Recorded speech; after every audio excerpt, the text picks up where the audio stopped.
Hi everyone, welcome back. Today we're doing climbing stairs, one of the questions for dynamic programming. For this question, we're climbing a staircase and it takes n steps to reach the top. And each time we can climb either one step or two steps. And we have to figure out how many distinct ways we can find to reach the top.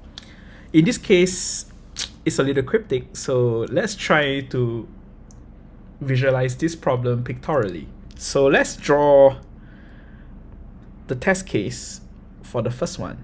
So in this case, we have two steps, n is equals to 2. So n equals to 2, and that means you need 2 levels to reach the top. So in this case, let's take 0 as the ground floor, and this is 1 step, and this is 2 steps. So this is level 0, level 1, and level 2 over here.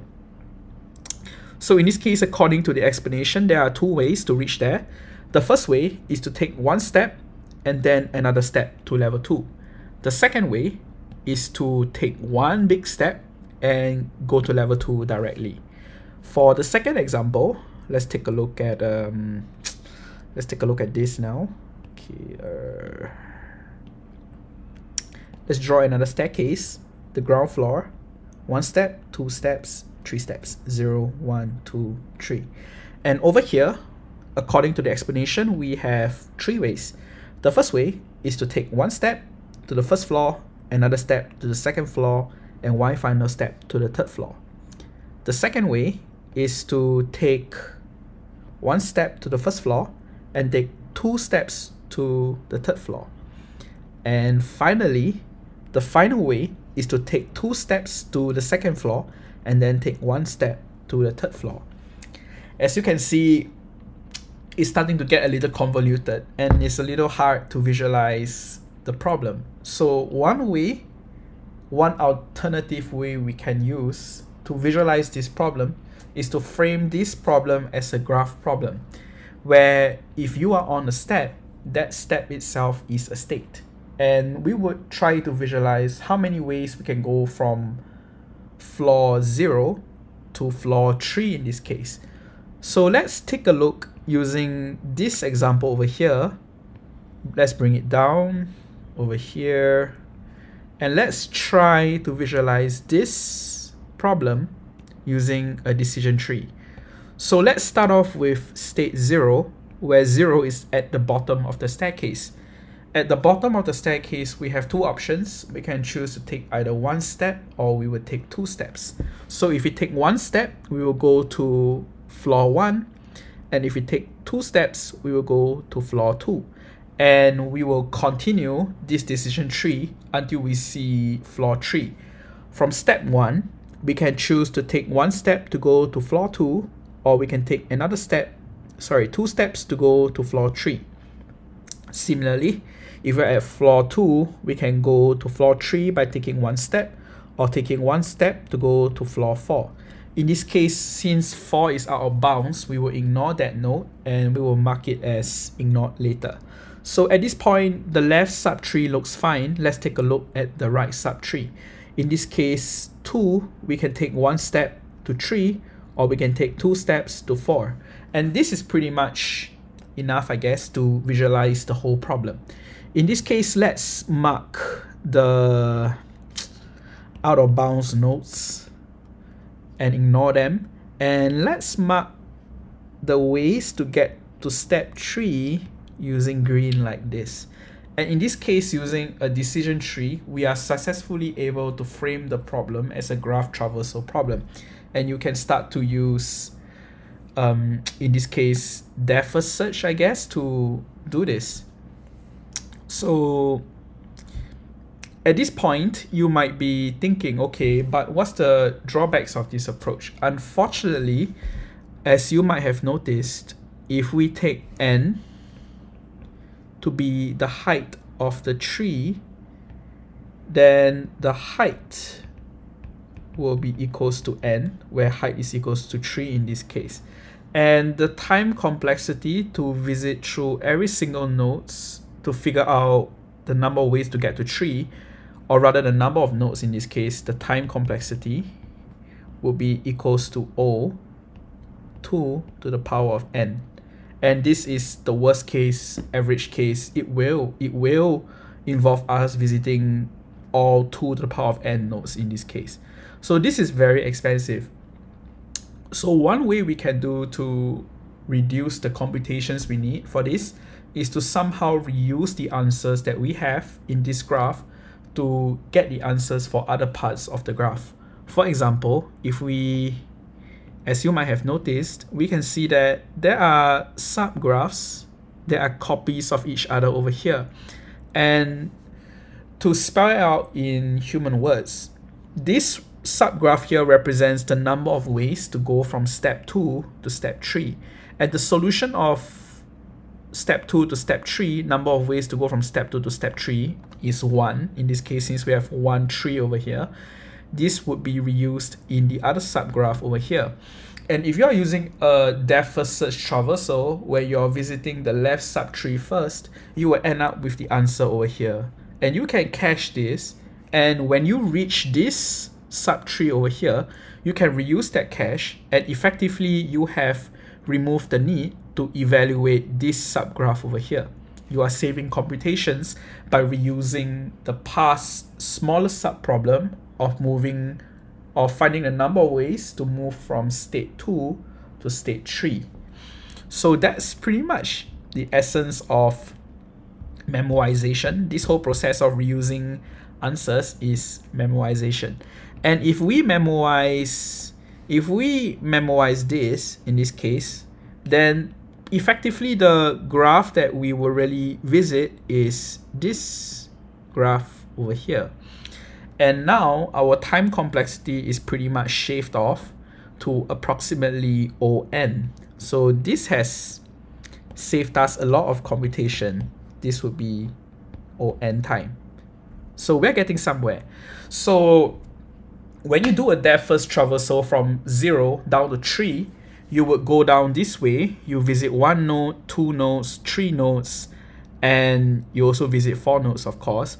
And in this case, after you reach the bottom, you will have to backpropagate the answer. Like if you visit 3, return 1, let's say, and you backpropagate this answer back to the top. So it's a little wasteful to go all the way down from the top to the bottom and from the bottom to the top.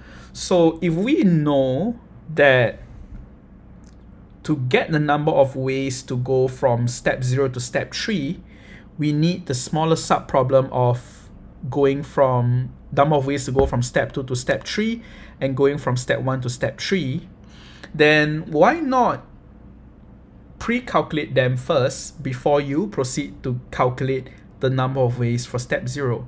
In other words, why not visit this graph from the bottom instead?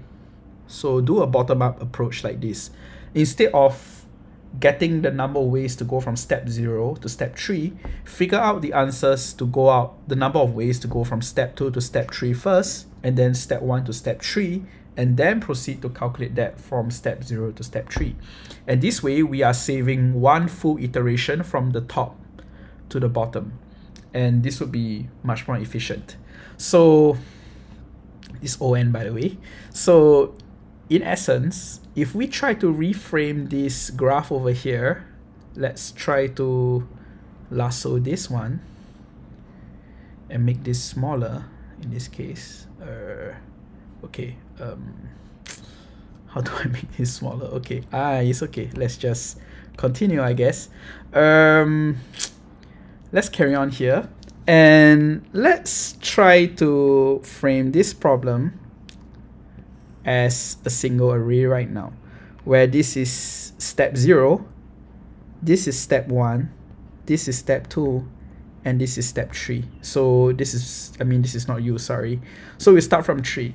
So as you see from the decision tree, if you're moving from step 3 upwards, then we'll be moving from right to left.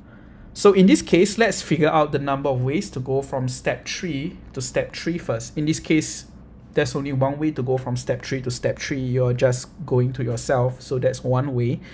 And in this case, to go from step 2 to step 3, there's only one jump. There's only one valid jump to go from step 2 to step 3, so the answer is 1 as well. And the number of ways to go from step 1 to step 3 would be the summation of the number of ways to go from step 2 to step 3 and from step 1 to step 3. So in this case, this is just pretty much 1 plus 1. So this gives us 2. And to go from 0 to 3, that is pretty much the summation of the number of ways to go from step 1 to step 3 and step 2 to step 3. You can either take one step from 0 to 1 and just reuse the solution of getting from step 1 to step 3, or you take 2 steps to go from 0 to 2 and you reuse the solution of going from number of ways of going from step 2 to step 3. So in this case, this is 3. And one other observation that you might notice is that when we talk about the cache, when you are calculating the answer for number of ways to go from step 1 to step 3, notice that we are using these past 2 solutions here. And similarly, if you are calculating the answer for 0 to 3, you are reusing the answer pretty much only the solutions from step 1 to step 3 and step 2 to step 3. What this means is we can pretty much keep track of 2 variables, and these 2 variables would just be the cache as you try to calculate the ways of going from one step towards like 3, I guess. So that's pretty much it for this solution. And one small little detail that you might notice is that the number of ways to climb stairs pretty much follows the pattern of Fibonacci numbers, where the Fibonacci number is a sequence of numbers where the solution is the sum of 2 numbers before it. So we can see that it's starting to look like a Fibonacci sequence. But that's just a small little detail, and that's pretty much it. Now that we have the algorithm out, let's try to code it out in Java. The first step will be to define the cache, and in this case, let's first define 2 variables for caching. The first variable will refer to one step above cache, and this refers to the cache for the number of ways to go from one step above the current level to n. And to make it clearer, perhaps this will make it clearer, if we have the test case of n equals to 3, this will be the number of steps that we have. So step 0, step 1, step 2, and step 3. In this case, we'll be taking a look at this step over here as our reference point, and I'll explain in a bit why we're using that first. So if we consider one step above this current position, we are referring to the number of ways to go from step 2 to step 3. In this case, the number of ways to go from step 2 to step 3 is only one way, because you would take one step from 2 to 3, and that's the only way to get to 2 from 3. So in this case, the number of ways to go from one step above to 3 is 1. Similarly, 2 step above cache. In this case, this refers to the number of ways to go from 2 steps above the current step to 3 in this case, like n in this case. So there's only one way to go from step 3 to step 3. It's just like this, so there's only one way in this case. So for the subsequent steps, we'll be doing n-1 iterations to calculate the number of ways to go from 1 to 3 and 0 to 3 in this case. And if we take a look at this, as we discussed, the number of ways to go from 1 to 3 is really the summation of the number of ways to go from 2 to 3 and the number of ways to go from 3 to 3.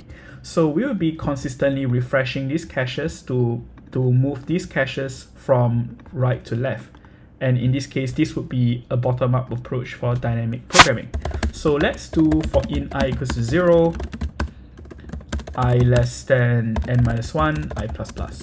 And this has the net effect of iterating n-1 time. And in this case, in the first iteration, we will be setting, in this case, one step above cache to be equals to the number of ways to go from step 1 to step 3. And to do that, we'll be adding this with 2 steps above cache, which represents the number of ways to go from 3 to 3 in this case. And afterwards, we will set 2 steps above cache to the previous value of 1 step above cache. As you might notice, this is not really right, because we are setting 2 steps above cache to the value after addition, which is not what we want. We want 2 steps above cache to be the value of 1 step above cache right before it was set, right before we set the answer here. So to do that, we would have a temporary variable to keep track of one step above cache, which represents the number of ways to go from 2 to 3 into a temporary variable. And we will set 2 steps above cache to be equals to temp instead. So that's pretty much it. So at this point, one step above cache would refer to the number of ways to go from 0 to 3, and we will return this answer like this. So to make it clearer how this algorithm works, let's try tracing this approach out. So over here, initially, one step above cache has a value of 1. Once again, this refers to the number of ways to go from 2 to 3. And 2 steps above cache here is set to 1 as well. This refers to the number of ways to go from 3 to 3. Now we'll be starting the first iteration, and the first iteration has the intention of getting the number of ways to go from 1 to 3. And this variable is stored inside one step above cache. So I is now equals to 0. We now set the temporary variable, which represents the number of ways to go from 2 to 3 inside a temporary variable. So temp is now set to 1. We would add one step above cache over here with 2 steps above cache. This is pretty much the summation of 2 and 3, giving us the answer of number of ways to go from step 1 to step 3. And in this case, one step above cache would now be set to 2, and 2 steps above cache is now set to 1. So in a sense, our one step above cache is now pointing to this, and 2 steps above cache is now pointing to this in preparation for the final answer. So now we move on to the final iteration. I equals to 1. Temp will now be equals to 2, and one step above cache, which refers to the answer from 0 to 3, rather at the bottom of the staircase to the top. This would be 2 plus 1, giving us 3, and 2 steps above cache will now be set to 2. In short, we will get the answer 3, and this corresponds with the final answer in example 2. So now that we know that this works, let's run this against some test cases. This passed, and let's submit this. So there we go. So in this case, as we discussed, the time complexity is O(n) because we use memoization. If we had not used memoization, that would be 2 to the power of n. We have to visit all nodes, and the number of nodes is 2 to the power of n. And for space complexity in this case, because we use only constant variables over here, fortunately we use a smart way of memoization. We only store the last 2 caches, which will be used anyway, the only caches that will be used. So in this case, we use constant memory to define these 2 cache variables. We use constant memory for this variable over here and this variable over here. So in summary, space complexity is O(1). So this is worst case, by the way. So I hope this was useful. I hope you find this helpful. And if you do, please give us a like and subscribe, and we will see you in the next video.